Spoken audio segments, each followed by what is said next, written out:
6 anos após ter sido criada, a Gestapo tinha-se transformado de uma força policial secreta regional num elemento crucial na ascensão e expansão do Terceiro Reich.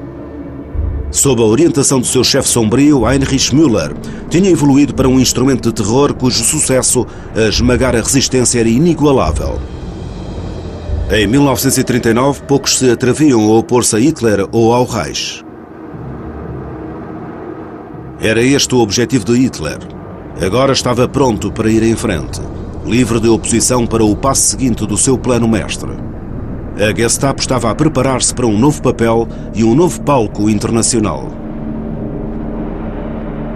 A Gestapo, segundo episódio. A luta. Eu sou o homem que começou a guerra. Uma afirmação incrível? Podem ser cínicos à vontade. É verdade. Eu fui o homem que acendeu o rastilho na Europa em 1939. Houve um incidente específico que deu início à reação em cadeia de violência e ao derramamento de sangue. E, é claro, tinha de haver um homem para engendrar o incidente. Eu fui esse homem. Noite de 31 de agosto de 1939, Alemanha Oriental. Uma mão cheia de caminhões saía numa missão secreta. Era a Operação Tannenberg, sob as ordens diretas do chefe da segurança, Reinhard Heydrich, e do seu substituto, o chefe da Gestapo, Heinrich Müller. A tensão tinha vindo a aumentar ao longo da fronteira entre a Alemanha e a Polónia. A imprensa alemã tinha relatado múltiplas alegações de provocações polacas, todas elas infundadas.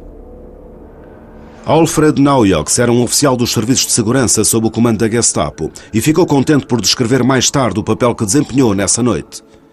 Recebi ordens para ir para Gleiwitz com 5 ou 6 homens dos SD e de esperar lá até receber uma palavra código de Heydrich.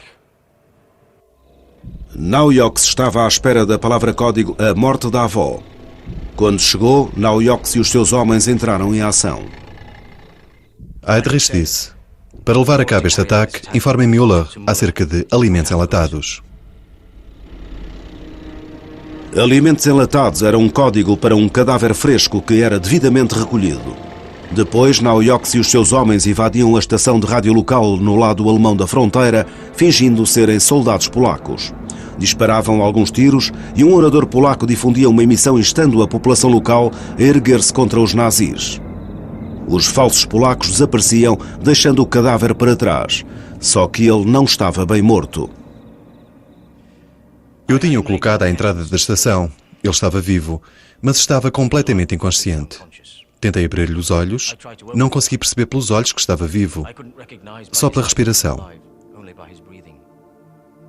Não vi os ferimentos dos tiros, mas havia bastante sangue a escorrer-lhe pelo rosto. Ele vestia roupas civis. O homem era Franciszek Oniok, um cidadão alemão que tinha sido preso por simpatizar com os polacos. Morreu onde Naujoks o colocou e seria utilizado como prova da agressão polaca.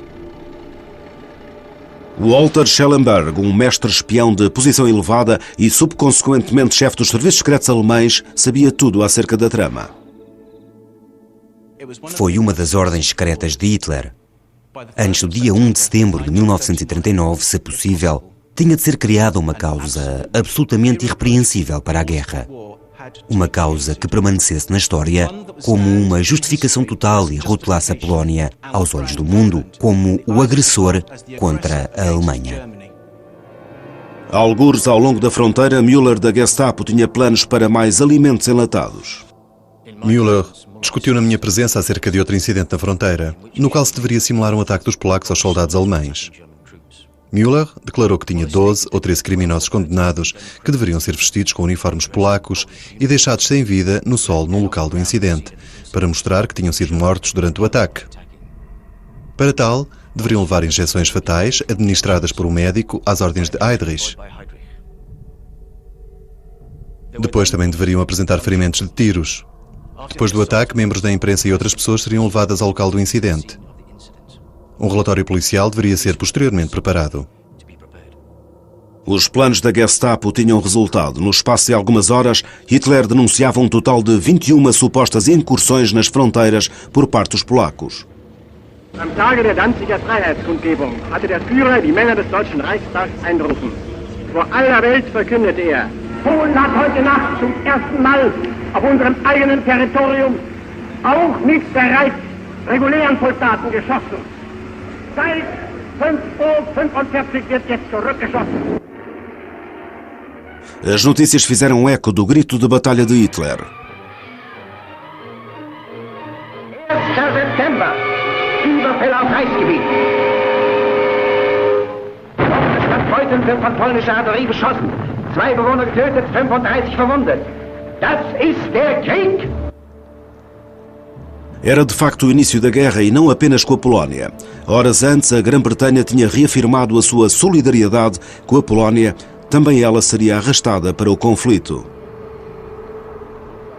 Era exatamente isto que Hitler pretendia. Ele estava militarmente bem preparado e a Gestapo há meses que se vinha a treinar para este momento. Para Hitler não se tratava de levar apenas o seu exército para a guerra. Ele estava a levar a sua força policial. Comboios especiais transportaram a polícia para a fronteira oriental. Um total de 131 mil efetivos.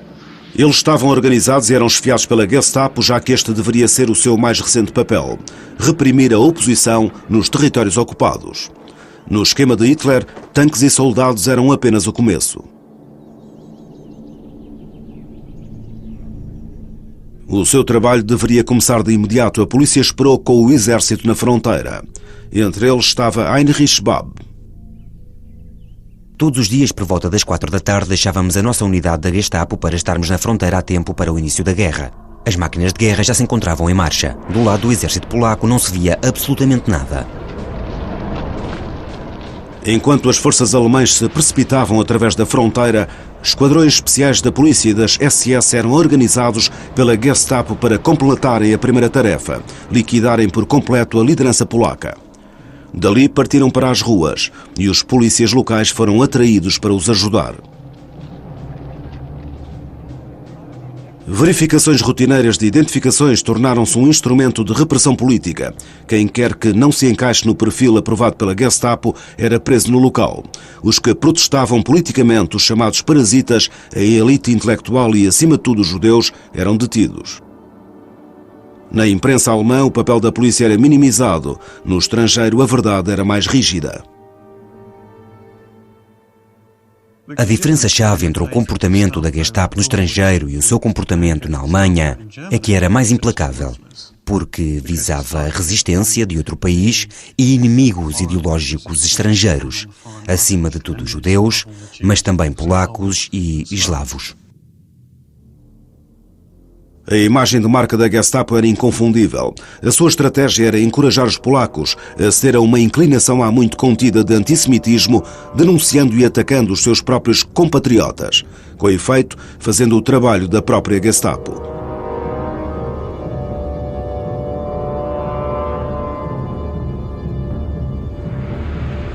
Os que eram presos eram deportados para os novos campos de concentração no leste, modelados de acordo com o original de Himmler, nos arredores de Munique, Dachau.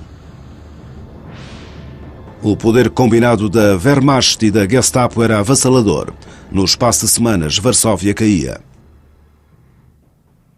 Fiquei chocado com o que restava da cidade que conhecera. Casas em ruínas e reduzidas a cinzas. Pessoas esfomeadas e desoladas. Um manto de pó e fumo pairava sobre a cidade e por todo o lado podia sentir-se o odor adocicado de carne queimada. Estava tudo calmo. Varsóvia era uma cidade morta.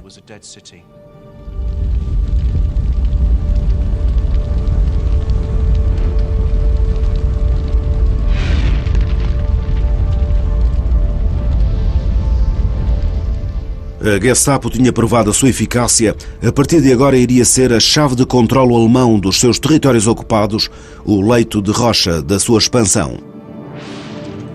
Mas a Gestapo, não obstante todo o seu sucesso, era ainda bastante pequena e os seus serviços de informações, embora extensos, eram grandemente de segunda categoria. Quando a Gestapo falhava, falhava espetacularmente, como um ataque à bomba solitário contra Hitler iria provar.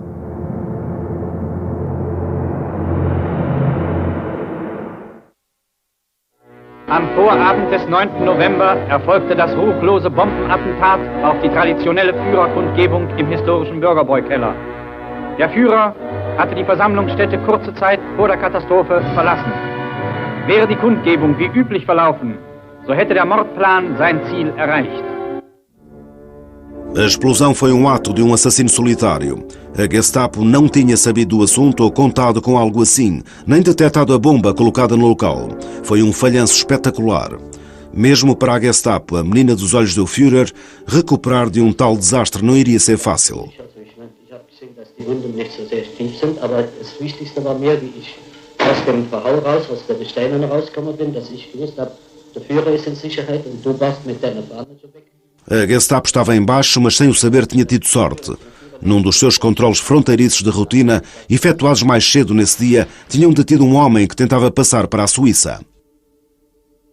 Para sua surpresa e alívio, tinham em seu poder o assassino, Georg Elser, já sob custódia. Heinrich Müller conduziu ele próprio o interrogatório de Elser. Ele estava determinado a redimir a reputação da Gestapo e a vingar-se de Elser. Os lábios de Müller estavam comprimidos e havia uma expressão malévola nos seus olhos pequenos. Então disse muito suavemente, com grande ênfase: "Nunca tive um homem à minha frente que não acabasse por quebrar. Se tivesse sido dado a Elser algum do tratamento que lhe dei mais cedo, ele não se teria metido nisto." Era o Müller, o pequeno detetive da polícia de Munique, que tinha agora um poder praticamente ilimitado. Müller sujeitou Elser a intenso interrogatório, o eufemismo da Gestapo para tortura. Além disso, a sua família inteira foi detida e mantida presa durante semanas.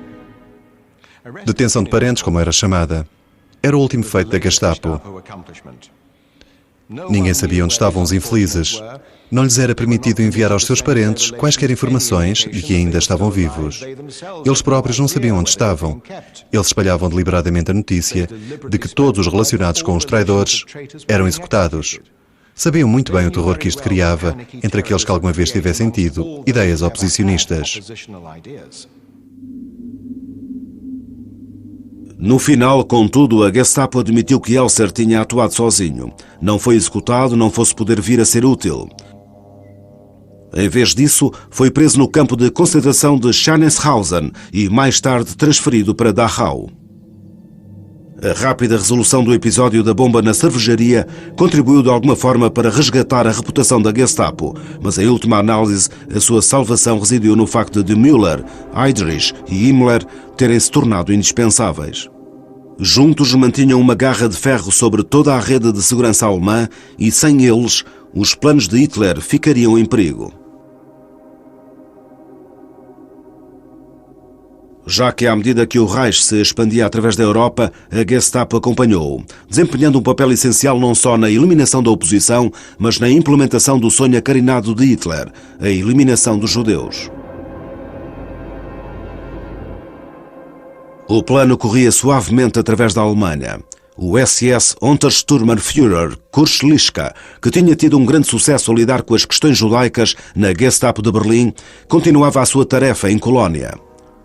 Ali, em breve, encheu as suas celas com suspeitos da oposição e começou a elaborar um plano para deportar todos os judeus da cidade, umas 12.000 pessoas. Mas antes de poder terminar a sua tarefa, foi-lhe dado um novo posto.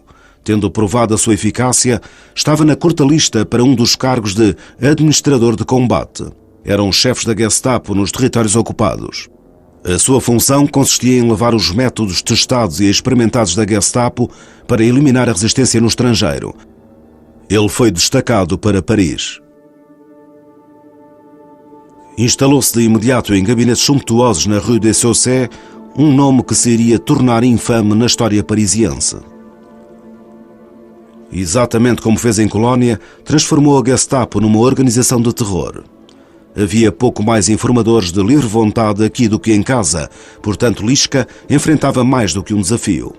Havia uma resistência crescente, bem organizada em França. Os seus ataques eram cuidadosamente dirigidos e os seus êxitos, juntamente com a sua propaganda, mantinham o orgulho de França vivo e a Gestapo muito ocupada. Não obstante as tentativas de Lischka para manter o moral, Paris não era um posto fácil. Alguns dos problemas de Lischka vinham de concidadãos alemães que se opunham ao seu governo e tinham fugido para o estrangeiro para tentar fazer alguma coisa em relação a isso. Entre eles, Peter Gingold. Foi algo importante e simbólico. Através da nossa atividade, os franceses sabiam que nem todos os alemães eram nazis. Nem todos os alemães eram fascistas. Havia também outros alemães. Gingold alterou a sua aparência e assumiu uma nova identidade.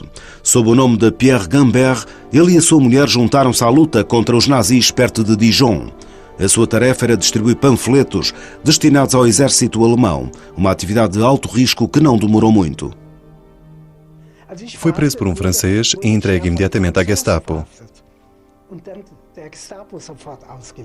Gingold sabia que a Gestapo iria torturá-lo para saber tudo acerca da sua organização, mas ele estava preparado. Fui trazido para aqui com 4 homens da Gestapo. Quis que eles me pusessem à frente desta porta. Era uma armadilha que eu tinha preparado antes, para fugir para a casa e escapar pelo outro lado. Quando tinha que ir à padaria, atravessava esta casa, porque vivia do outro lado.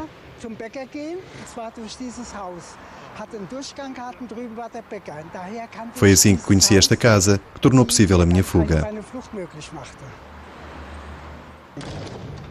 Sabia que estava a lutar pela minha vida. Entrei por esta porta e desci a rua para a direita. Foi assim. Gingold voltou para a resistência e tornou a alterar a sua aparência. Desta vez com um bigode e uns óculos. A Gestapo nunca o apanhou. Outros, tal como o agente duplo suíço Jacob Leonard, não tiveram a mesma sorte. Fui acordado em pânico com a dor de uma facada. Quando abri os olhos e tentei sentar-me, alguém me bateu com força na cabeça. Estava um SS em pé, ao lado da minha cama, e outro atrás de mim com uma metralhadora. "Levanta-te, seu porco!" gritou ele e bateu-me outra vez no peito com o cacetete. Arrancaram-me da cama e ordenaram-me que me vestisse, sempre a bater-me. Tiraram-me o passaporte e outros pertences e revistaram-me para ver se tinha armas.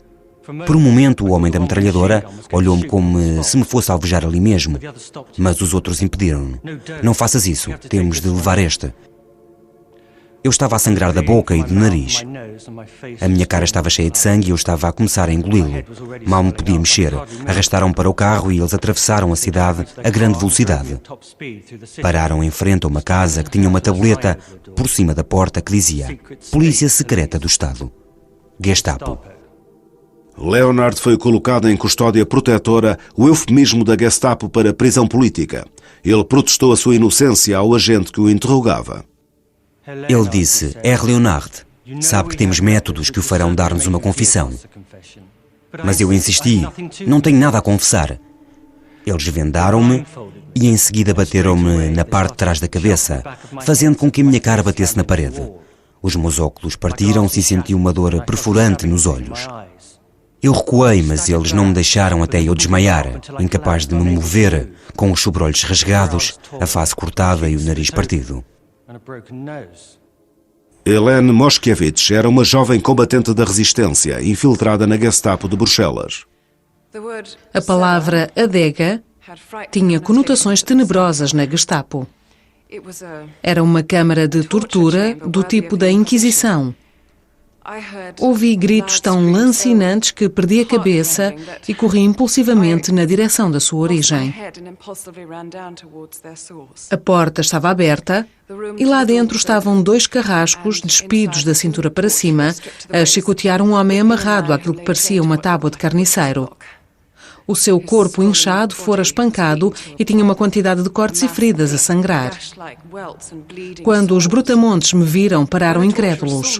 Um deles perguntou o que é que eu estava a fazer ali. Eu disse que os gritos do homem se ouviam lá em cima e perguntei estupidamente porque é que eles o estavam a espancar até à morte se ele não falava. Em Paris, Kurt Lischka tinha recebido uma nova missão. Ele deveria começar as deportações de todos os judeus de França. Foi aí que ele sentiu que podia provar o seu valor. Quando Paris foi finalmente libertado em 1944, a Gestapo não teve tempo para destruir os seus registros. As montanhas de documentos deixadas para trás são o testemunho do trabalho de Lischka.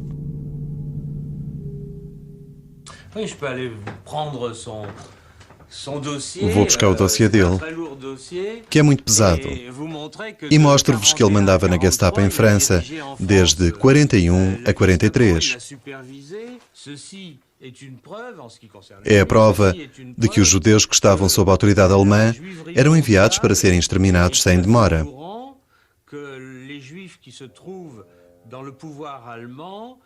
Vont vers leur extermination physique sans reste. Aqui estão os iniciais de Lischka e a sua assinatura. Ele leu este documento e está tudo dito quanto a Lischka e à questão dos judeus.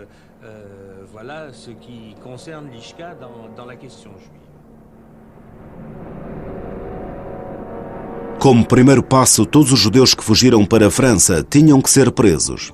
Não havia agentes da Gestapo suficientes para fazer tudo isto. Por isso, a sua melhor solução foi dar a tarefa à polícia colaboracionista francesa.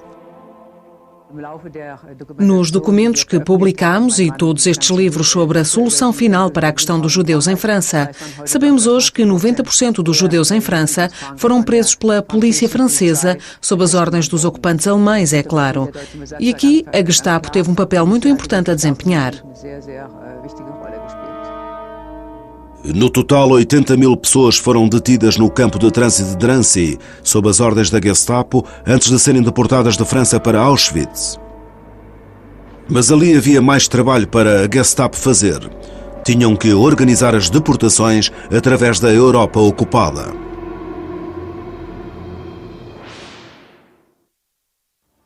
Em 1941, a guerra estava a correr bem a Hitler. A maioria do povo alemão, intoxicado pela glória da vitória, continuava a apoiar os nazis com entusiasmo. Metade da Europa estava sob controle alemão e muitos sonhavam que a paz viria em breve, com a Europa unida sob a suástica. Mas Hitler tinha outros planos. Longe de procurar a paz, ele planeava expandir a guerra. Lançar um ataque sobre um velho inimigo, a União Soviética. Ele estava desejoso de completar a política que já tinha começado, a exterminação dos judeus ao longo de toda a Europa ocupada.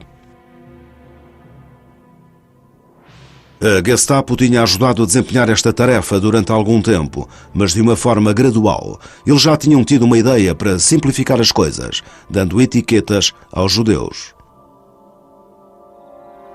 No começo de 1942, Heinrich Müller, chefe da Gestapo, estava a caminho de uma conferência importante fora de Berlim. Reinhard Heydrich, o braço direito de Hitler, tinha recebido instruções para iniciar todos os preparativos organizacionais, práticos e materiais para a solução total da questão dos judeus ao longo da área de influência alemã na Europa.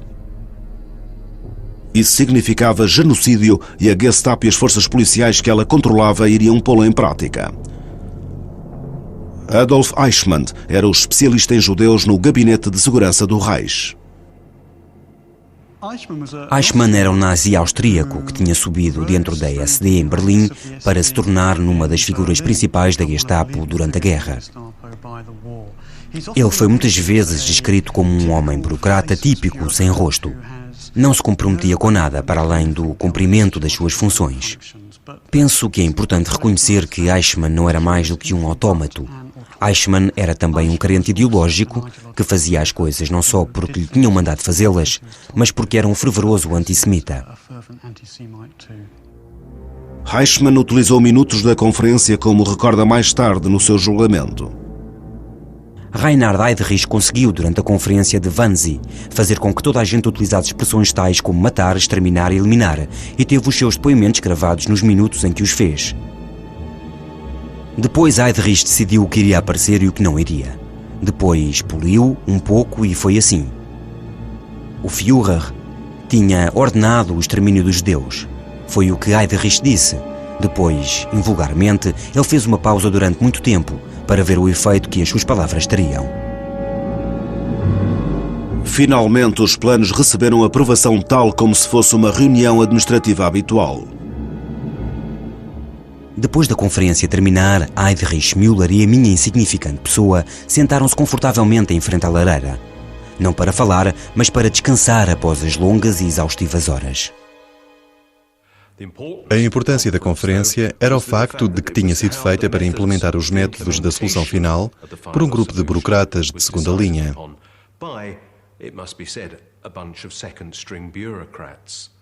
Não pelos principais nazis, Himmler, Göring, Goebbels, etc. Heydrich é a pessoa mais importante que lá está e Eichmann está a atuar como ajudante de campo, a cronometrar a reunião. Mas a importância da conferência é a discussão da implementação, mais do que a decisão de o fazer. Essa tinha sido tomada algum tempo antes. Eichmann enviou as conclusões da conferência marcadas como expresso e ultra-secretas para toda a Gestapo e serviços policiais no Reich. Esta era a ordem oficial para o início da solução final. O aparato foi sistematicamente preparado. Transportar milhões de pessoas era um trabalho complicado. A Gestapo respondeu tal como no passado, fazendo listas de nomes de vidas que seriam terminadas.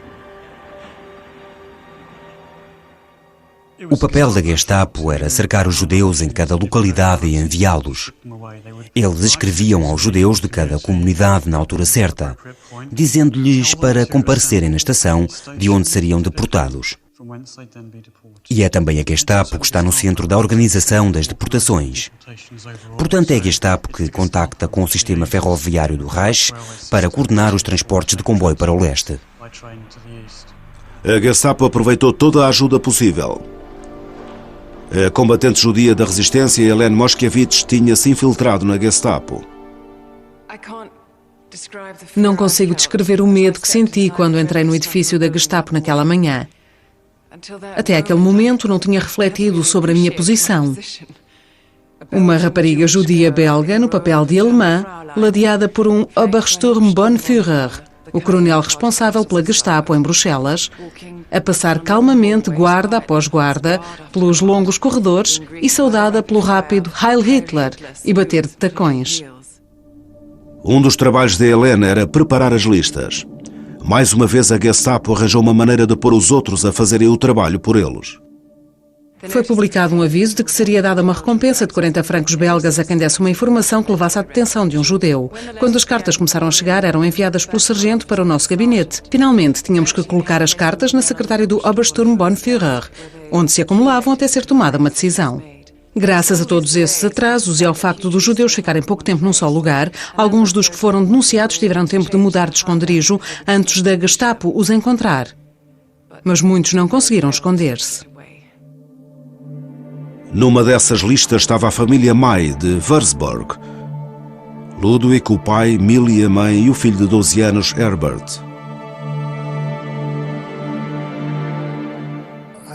Um dia chegou uma carta a dizer-nos para estarmos a determinada hora na sala de concertos. Era-nos permitido levar uma mala e alguma comida. Os meus pais obedeceram. Não disseram, não vamos fazer isso. Não se fazia isso. Faziam o que lhes mandavam. Por isso todos os judeus de Würzburg foram para o local de manhã cedo, sem fazerem perguntas. A Gestapo era assim.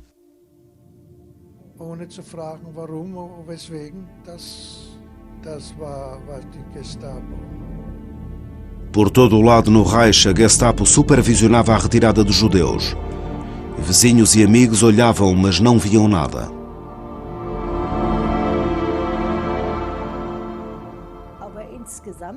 As pessoas olhavam para o lado. Queriam poder dizer mais tarde que não tinham visto nada, mas viam, só que não queriam ver. Em muitos casos, esses vizinhos tinham denunciado os judeus. No entanto, pelo menos em Bruxelas, haveria uma recompensa. Após algum tempo, os informadores começaram a chegar para receber os seus 40 francos. Decidimos que cada informador devia marcar uma reunião para receber o dinheiro.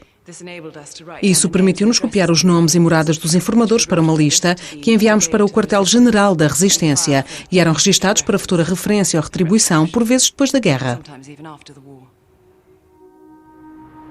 Segundo as instruções, os 852 judeus de Würzburg reuniram-se no edifício dos concertos a 25 de abril de 1942.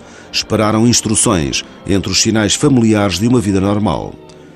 Cartazes dos concertos das noites seguintes e um espetáculo esgotado de William Strauss, um cantor de canções sentimentais. Para os que se reuniram ali, era a última vez que veriam algo reconfortante ou normal. Poucos voltariam a ver as suas casas. 1942, a Gestapo por todo o Reich e nos seus territórios ocupados estava a organizar deportações.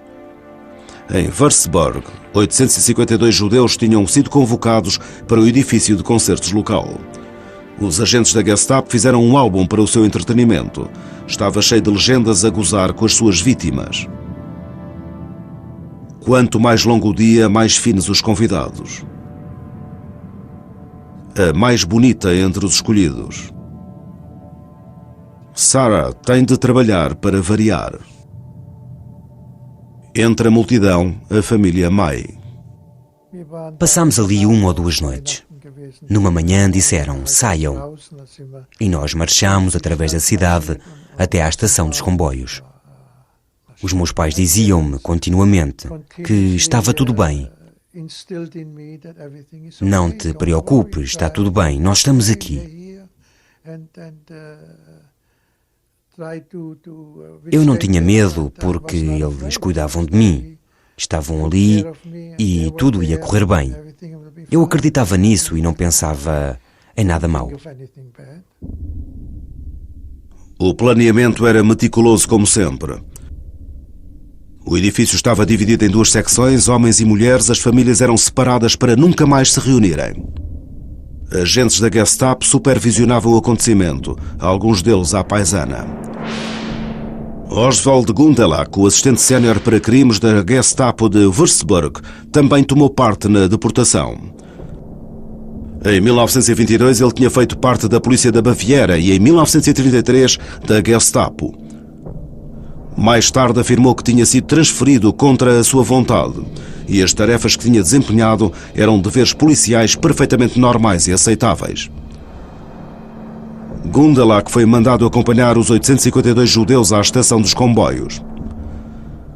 Um total de 6 vagas de deportações saíram desta estação. 2.063 judeus no total. A operação correu bem. A maioria dos passageiros pensava que ia ser reinstalada noutro local.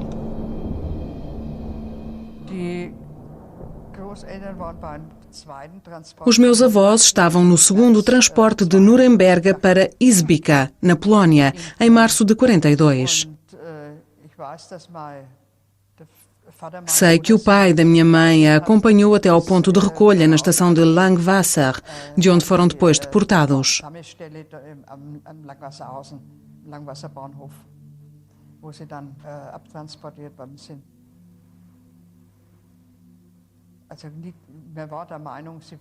Devo dizer que pensámos que eles iam ficar juntos num gueto algures e que poderiam voltar juntos mais tarde.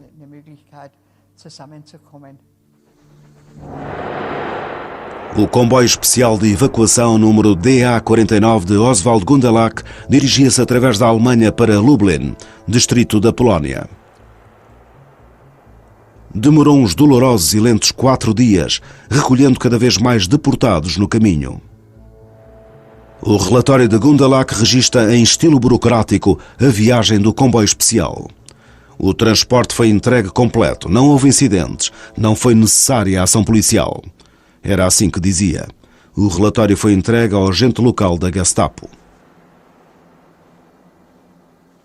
O agente enviou então um telegrama diretamente para Adolf Eichmann, confirmando a chegada do transporte de Gundelach em boas condições. A tarefa de Gundelach terminou em Izbica. Ele era livre de regressar, mas não a sua mercadoria.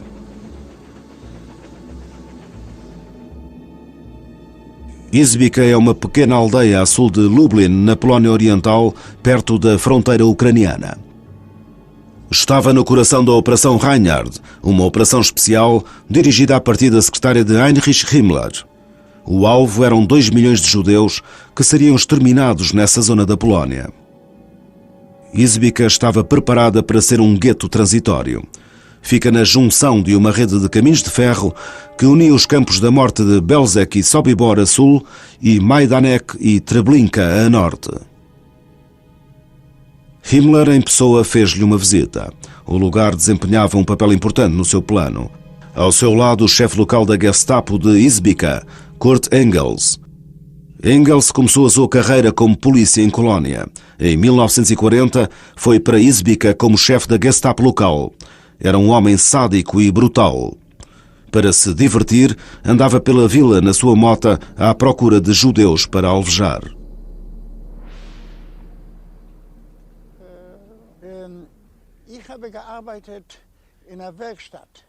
Eu trabalhava numa oficina. Quando Engels chegou a Izbica, tinha uma moto, uma BMW.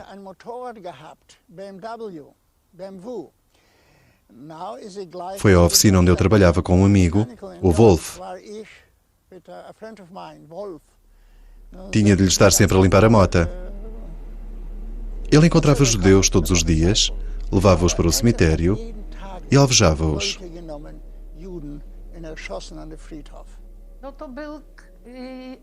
Diziam que Engels não conseguia tomar o pequeno almoço antes de alvejar um judeu. Todas as manhãs ele saía cedo de casa e rodava até ver uma cara que não lhe agradava. Diziam que ele se ria quando disparava. Na noite de 28 de abril, quando o comboio de Gundelach de Erzberg chegou, o trabalho de Engels era receber os judeus. Izbica já estava cheia e uma interrupção na linha impediu de enviar o comboio cheio de judeus para os campos de morte. Engels teve uma solução simples. Organizou e participou no fuzilamento em massa de muitos milhares de judeus que estavam no comboio. A família May sobreviveu à matança para depois morrer nos campos de trabalhos forçados. Herbert foi o único que chegou até ao fim da guerra. De volta a Erzberg, a Gestapo fazia contas rigorosas. Todas as despesas eram rigorosamente registadas até ao último tostão. Este transporte em particular, incluindo transporte, guardas, viagem, despesas de pernoite e eletricidade, foi faturado em 52.933 Reichsmark, cerca de 240.000 euros atualmente. Trabalhando em conjunto, a Gestapo e a polícia conseguiram que a Europa controlada pelos alemães fizesse mais transportes para Izbica. Nos 2 anos seguintes, 1,3 milhão de pessoas foram transportadas para os campos da morte por esta via. Não poderia ter sido feito sem o zeloso trabalho da Gestapo. Mas em breve iria acontecer algo que abalaria os serviços de segurança até ao seu íntimo.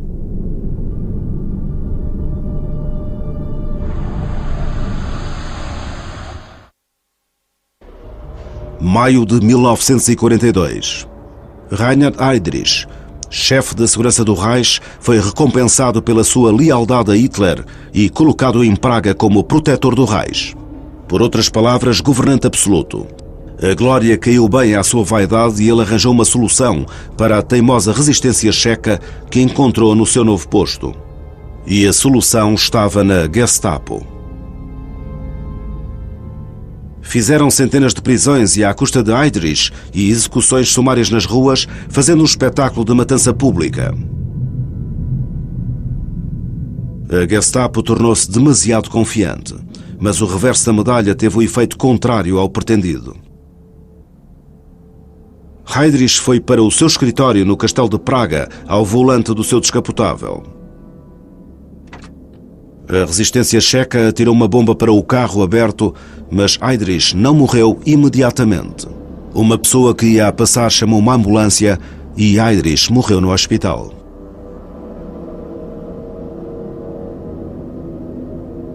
Uma vez mais, a Gestapo tinha falhado publicamente. A morte de Heydrich enviou ondas de choque através de todo o Reich.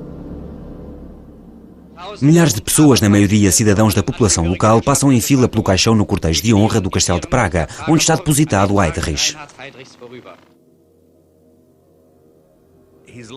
A sua perda foi muito sentida na liderança nazi. Hitler estava furioso por ele se ter colocado numa posição sem proteção, em que podia ser assassinado. Mas eu diria que, entre a liderança nazi, também houve um grande sentimento de alívio, porque ele era temido mesmo pelos próprios líderes nazis. Todos pensavam que ele era tão cruel que ninguém estava a salvo. O chefe da Gestapo, Müller, teve uma vez mais de se encarregar pessoalmente do assunto. A falha de informação foi abordada sem demoras. A investigação foi conduzida com todos os recursos da ciência moderna de investigação policial. A diretiva oficial declarou que os assassinos eram membros do movimento da resistência checa. Muitos suspeitos foram presos e todos os esconderijos conhecidos foram batidos. Os relatórios liam-se como um guião de um filme emocionante. Na ausência de provas específicas, a Gestapo escolheu uma abordagem de saturação. 13.000 checos foram presos nos dias seguintes e 600 executados. Na povoação de Lidice, todos os homens foram mortos a tiro num massacre que durou 10 horas. As mulheres e as crianças foram deportadas para campos de morte. Dias mais tarde, outra povoação foi reduzida a escombros. Devido à crueldade da Gestapo, foi feita uma rusga a 120 membros da resistência checa numa pequena igreja de Praga, onde ficaram sitiados. Eu fui ver o Müller. Ele disse: amanhã vamos tomar a igreja, esperemos que os assassinos estejam com os que estão no interior. No dia seguinte, foi lançado um ataque em força contra a igreja. Dos combatentes da resistência checa, nenhum caiu nas mãos dos alemães com vida. Uma comporta de vingança tinha sido aberta. Enquanto Hitler enterrava Heydrich em Berlim, a violência alastrava para leste. A Gestapo e a polícia regular envolvida na Operação Reinhard afastavam-se da participação nos massacres. Entre eles estava Oswald Gundelach. Mais tarde insistia que se tratava de operações cuidadosamente coordenadas contra partisãs.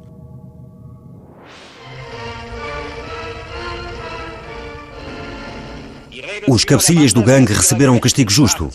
Esta é uma operação contra bandidos. O serviço de segurança descobriu o seu esconderijo. Agora as unidades da polícia cercam-nos e atacam-nos. Um camponês é interrogado. Ele dá informação sobre a localização do covil dos bandidos. A área é cuidadosamente pesquisada. Lublin, na Polónia. Em novembro de 1943 foi lançada a Operação Harvest Festival. Até aos massacres checos, a Gestapo não tinha praticado assassinatos sistemáticos. Tinham simplesmente entregue as vítimas nas mãos de outros e lavado as suas. Mas agora, na Operação Harvest Festival, eram confirmados no seu novo papel. A Gestapo assassinou 43.000 judeus em Lublin. As unidades da Gestapo tinham-se tornado esquadrões da morte. Os agentes da polícia descreviam as suas novas funções em cartas e diários. Se as vítimas não quisessem fazer o que era suposto fazerem, eram espancadas.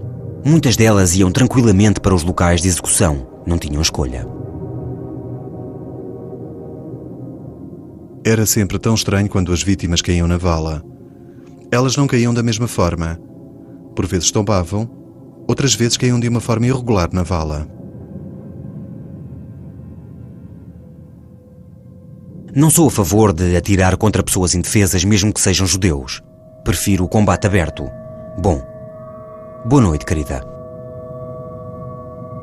A guerra forjou uma mudança na clinicamente organizada e firmemente gerida Gestapo. A impensável extinção da vida humana tinha se tornado rotina. Uma porta tinha sido aberta. A Gestapo entrava brutalmente numa espiral descontrolada, à medida que a sua atenção se virava agora para a própria Alemanha.